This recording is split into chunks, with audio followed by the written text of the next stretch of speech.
A lot has happened quickly in the chapters that record the beginning of the United Kingdom period. Saul has been appointed as king and had some initial successes. However, after his disobedience to God, God has cut off the kingdom from continuing through to his descendants. Instead, David has been anointed to be the next king over Israel. And then we've seen Saul become envious of David and paranoid to the point of trying to kill David. And now the story continues to depict the downfall of Saul's kingdom and the rise of David's. Let's continue with our story as we think through the Bible story and we see David having an encounter with a man and his wife named Nabal and Abigail. But before we really get into that part of the story, we just notice what is mentioned at the first part of 1 Samuel chapter 25. And in verse 1, that we notice that Samuel dies. Now, we've been following Samuel from the time of the judges and just noticing his work in Israel. And now, as Saul is king, that now here's this time when Samuel has died. And that'll come back into play in the story here in just a little while. But then as David and his men continued their movements, they came to the wilderness of Paran. A very wealthy man in this region named Nabal, however, would not extend his kindness toward David and to his men, despite the kindness that they had shown toward Nabal. In chapter 25 and in verses 9 through 11, we can see what David and his men had wanted as David's young men went and said all these things to Nabal on David's behalf, and they waited. And Nabal asked them, "Who is David? Who is Jesse's son? Many slaves these days are running away from their masters. Am I supposed to take my bread, my water, and my meat that I butchered for my shearers and give them to these men? I don't know where they are from." And so we see his lack of kindness toward David and those who are with David. Well, Nabal's wife, Abigail, learned of Nabal's foolish actions toward David's men. In chapter 25, verses 14 through 17, we see one of Nabal's young men informed Abigail, Nabal's wife, "Look, David sent messengers from the wilderness to greet our master, but he screamed at them. The men treated us very well. When we were in the field, we weren't harassed, and nothing of ours was missing the whole time we were living among them. They were a wall around us, both day and night. The entire time we were with them herding the sheep. Now consider carefully what you should do, because there is certain to be trouble for our master and his entire family. He is a worthless fool. Nobody can talk to him." You just notice again, Abigail is becoming aware of Nabal's foolish actions toward David and David's men who had, in fact, extended kindness toward Nabal's men, as this passage points out. But yet, here's Nabal refusing to be kind toward them. And as Nabal's wife learns of these things, she secretly then delivered gifts to David in chapter 25 and in verses 18 and 19.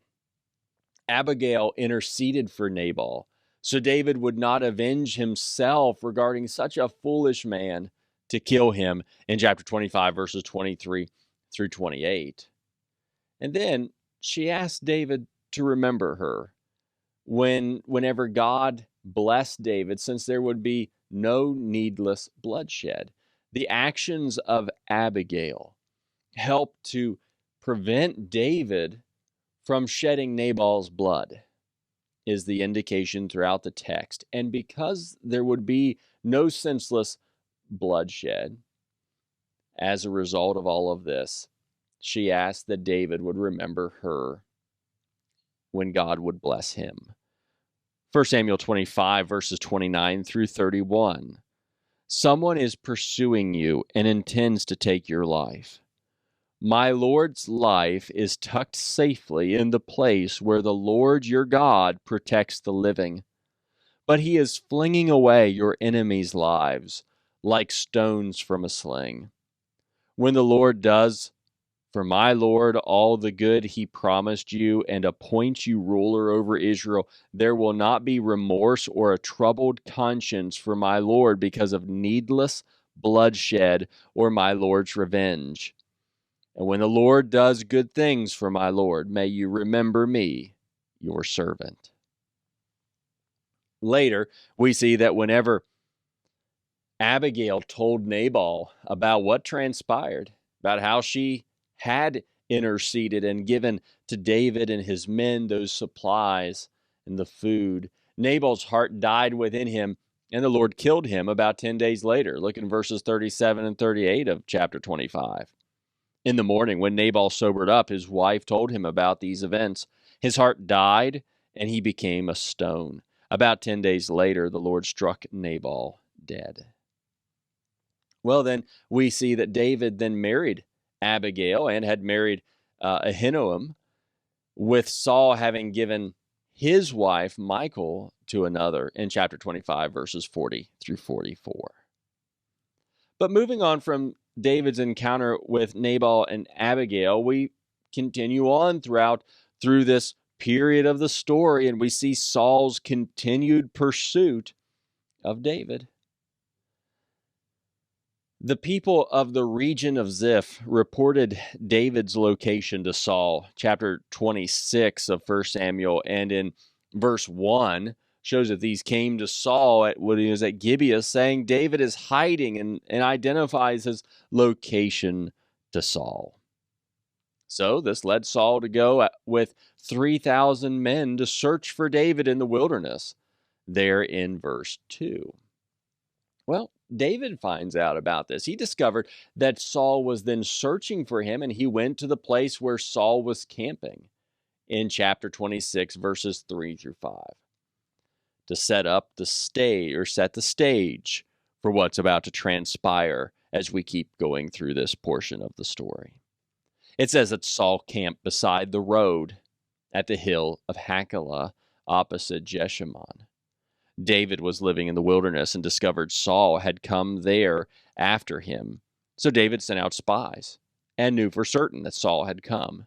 Immediately, David went to the place where Saul had camped. He saw the place where Saul and Abner, son of Ner, the commander of his army, were lying down. Saul was lying inside the inner circle of the camp with the troops camped around him. So David finds out where Saul's at. And we see that they're camping, and the king's in the middle with all the troops around him. Well, David and Abishai went down into the troops at night while they were asleep, into that inner circle where Saul was laying.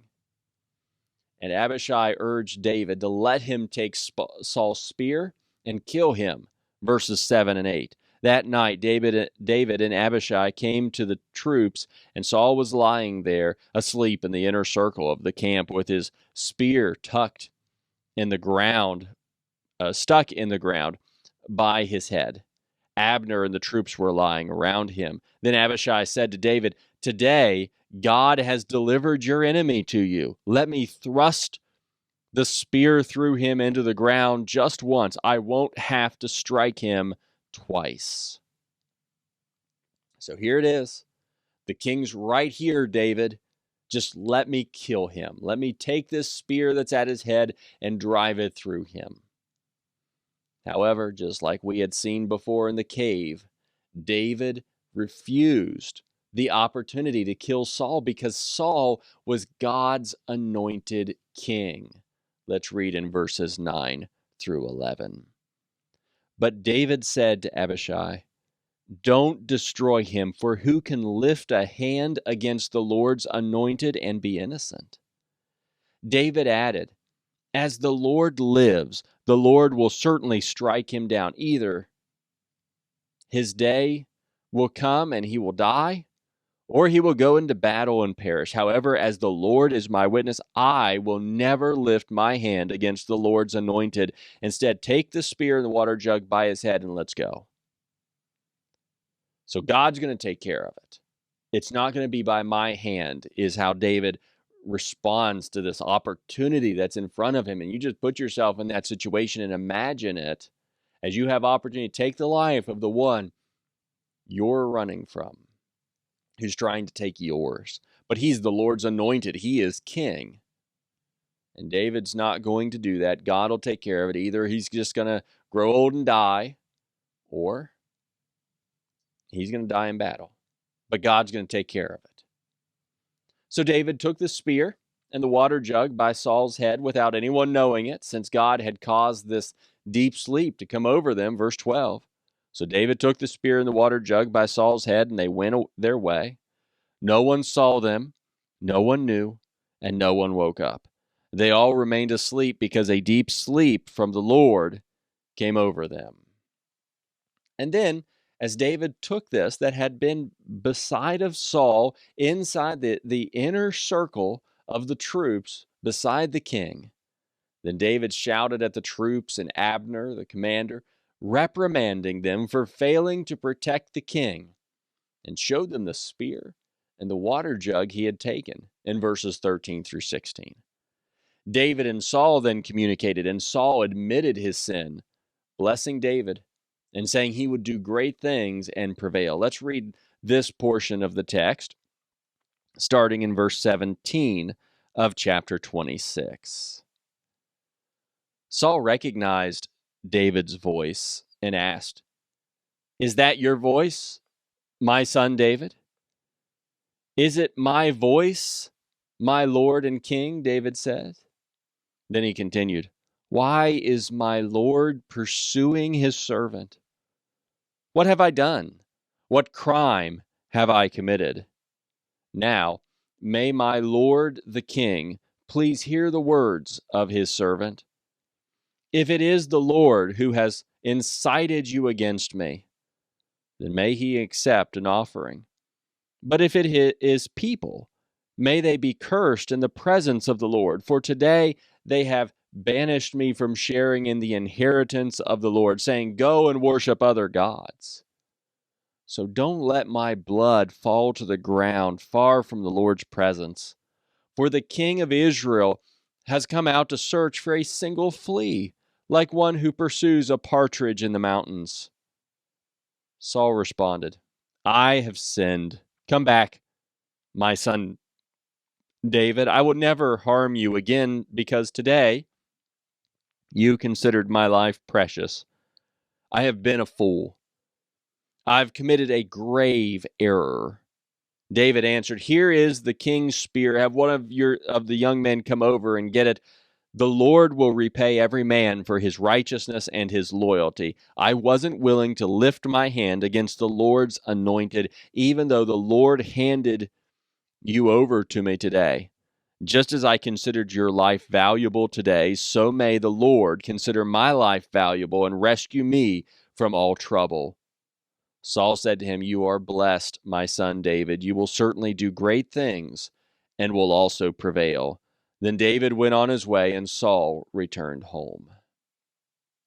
So once again, David has the opportunity to kill King Saul, passes on the opportunity, and they part their ways. But what we find is that David continues to flee from Saul. Evidently, whatever Saul had just said in the passage that we just looked at did not convince David that now it's safe and he can just go back with Saul. Instead, what we find is that we see David going to be with the Philistines. David continued fleeing from Saul and determined to go to the Philistines so that Saul would give up searching for him. In 1 Samuel chapter 27 and in verse 1, David said to himself, "One of these days I'll be swept away by Saul. There is nothing better for me than to escape immediately to the land of the Philistines. Then Saul will give up searching for me everywhere in Israel, and I'll escape from him." So now here's this situation that David's in, and he's going to go to be with some Philistines so that Saul will stop searching for him. And so he and his 600 men went to King Achish of Gath and stayed there for some time. And Saul gave up searching for David, as we continue reading now in verses 2 through 4. So David set out with his 600 men and went over to Achish, son of Maaoth, the king of Gath. David and his men stayed with Achish in Gath. Each man had his family with him, and David had his 2 wives, Ahinoam of Jezreel and Abigail of Carmel, Nabal's widow. When it was reported to Saul that David had fled to Gath, he no longer searched for him. So now here's this pause that takes place in Saul trying to kill David, as David has basically gotten some refuge in among the Philistines here, among this king of Gath. Well, after some time, David and his men were given the outlying town of Ziklag to live in after finding favor in the king's sight. Look in verses 5 through 7. Now David said to Achish, "If I have found favor with you, let me be given a place in one of the outlying towns, so I can live there. Why should your servant live in the royal city with you?" That day Achish gave Ziklag to him, and it still belongs to the kings of Judah today. The length of time that David stayed in Philistine territory amounted to 1 year and 4 months. So here's this time, and now David and his men have this city that's been given to him. And during this time, what we find is that he and his men also continued raiding enemies of the Israelites. In chapter 27, verses 8 through 11, you can read about that. And over time, the king trusted David so as to think he had made himself repulsive to the Israelite people and was even loyal to him. Or again, so the king thought. Chapter 27 and verse 12 says, "So Achish trusted David, thinking, since he has made himself repulsive to his people Israel, he will be my servant forever." So Achish really thinks David is on his side in this circumstance. And that kind of leads us into this next part of the story. As we have, again, David's with the Philistines, Saul's went back, and now there's a battle that's getting ready to happen between the Israelites and the Philistines as we continue going on through this story. We see that the Philistines gathered their army to fight against Israel, and David was even enlisted to fight with the Philistines as King Achish's bodyguard. We start up in verses 1 and 2 of chapter 28. It says, "At that time, the Philistines gathered their military units into one army to fight against Israel. So Achish said to David, 'You know, of course, that you and your men must march out in the army with me.' David replied to Achish, 'Good, you will find out what your servant can do.' So Achish said to David, 'Very well, I will appoint you as my permanent bodyguard.'" So David's now, he's been enlisted into this king's service. This king thinks he's with him. Other Philistine leaders, however, rejected David and his men. They fear that he would fight against the Philistines in battle, perhaps get into the battle, and then he's going to turn on them. Because they know David's reputation as a warrior, and he was sent back to Ziklag. You can read all of 29, verses 1 through 11 to see this. Let's just read in 29, verses 4 through 7 for now to get a little bit of a sense of what they were thinking here. The Philistine commanders, however, were enraged with Achish and told him, "Send that man back and let him return to the place you assigned him. He must not go down with us into battle only to become our adversary during the battle." What better way could he ingratiate himself with his master than with the heads of our men. Isn't this the David they sing about during their dances? Saul has killed his thousands, but David his tens of thousands?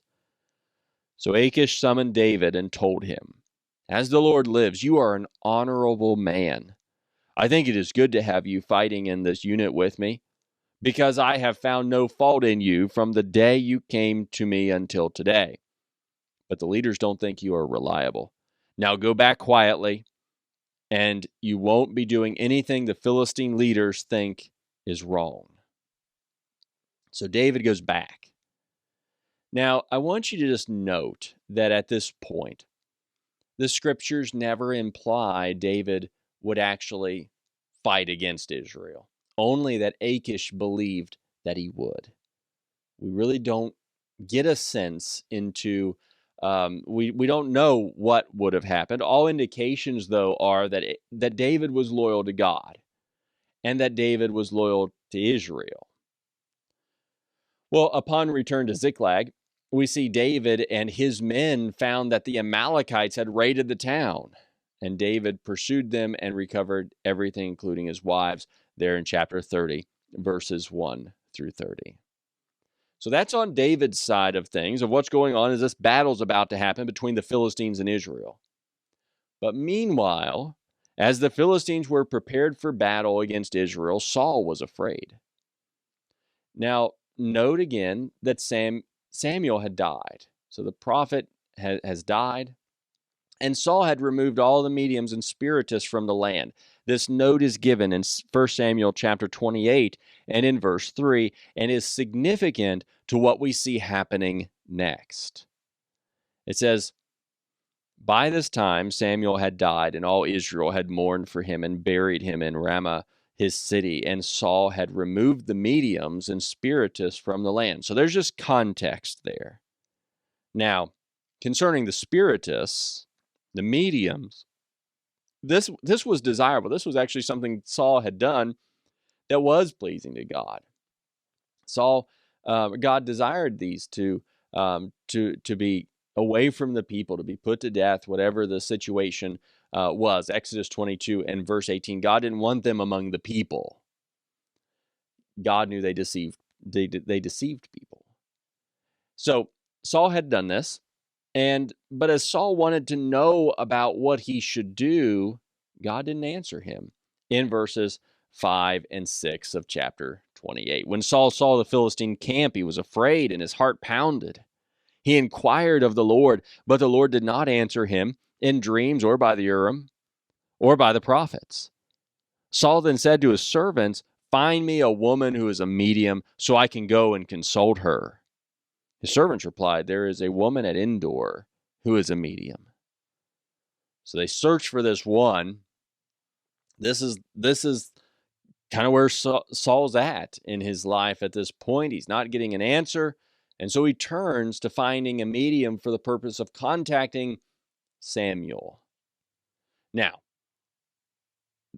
God enabled on this occasion this woman to bring up Samuel from the dead. In fact, I want you to notice how this was not normal. This was not indication that these could actually summon those from the dead, but instead notice her fear when she actually saw him. Let's read in verses 11 through 14. "Who is it that you want me to bring up for you?" the woman asked. "Bring up Samuel for me," he answered. When the woman saw Samuel, she screamed. And then she asked Saul, "Why did you deceive me? You are Saul." But the king said to her, "Don't be afraid. What do you see?" "I see a spirit form coming up out of the earth," the woman answered. Then Saul asked her, "What does he look like?" "An old man is coming up," she replied. "He's wearing a robe." Then Saul knew that it was Samuel, and he knelt low with his face to the ground and paid homage. Well, then what we see is Samuel then communicating to Saul, informing Saul that God had turned away from him and said that Saul and his sons and Israel would be handed over to the Philistines the next day. Let's read in chapter 28, verses 16 now through 19. Samuel answered, "Since the Lord has turned away from you and has become your enemy, why are you asking me? The Lord has done exactly what he said through me. The Lord has torn the kingship out of your hand and given it to your neighbor David. You did not obey the Lord and did not carry out his burning anger against Amalek. Therefore, the Lord has done this to you today. The Lord will also hand Israel over to the Philistines along with you. Tomorrow, you and your sons will be with me, and the Lord will hand Israel's army over to the Philistines." So there's the warning from Samuel from the dead. And next, we see the end of Saul's life as these things come to fruition. Just as Samuel said, Israel fled, and Saul and his sons were struck in battle. 3 of Saul's sons were killed, and Saul was severely wounded. Chapter 31 of 1 Samuel, verses 1 through 3. The Philistines fought against Israel, and Israel's men fled from them and were killed on Mount Gilboa. The Philistines pursued Saul and his sons and killed his sons, Jonathan, Abinadab, and Malchishua. When the battle intensified against Saul, the archers found him and severely wounded him. Well, then Saul wanted his armor bearer to kill him before the Philistines would get to him, but he would not. So Saul fell on his own sword to take his own life, and his armor bearer did the same, as we continue in verses 4 through 6. Then Saul said to his armor bearer, "Draw your sword and run me through with it, or these uncircumcised men will come and run me through and torture me." But his armor bearer would not do it because he was terrified. Then Saul took his sword and fell on it. When his armor bearer saw that Saul was dead, he also fell on his own sword and died with him. So on that day, Saul died together with his 3 sons, his armor bearer, and all his men. But before we conclude the story of Saul's life, I want to notice the comment that's added at the end of his life by the chronicler in 1 Chronicles chapter 10, verses 13 and 14. It says, "Saul died for his unfaithfulness to the Lord, because he did not keep the Lord's word. He even consulted a medium for guidance, but he did not inquire of the Lord. So the Lord put him to death and turned the kingdom over to David, son of Jesse." So this has now brought Saul's reign to its close. The tumultuous reign of Israel's king Saul has now ended. Though beginning with so much promise, as we saw in the very beginning, it has ended with devastation. As we have seen, God has already prepared his successor as a man after his own heart. That's David. And we've been watching him. And David's the one who's going to be brought into his kingdom. So we have seen indications of this already in David's life as him being a man after God's own heart. I mean, just think about even the things that we talked about in this particular study. And we'll now continue to watch as God establishes David's kingdom.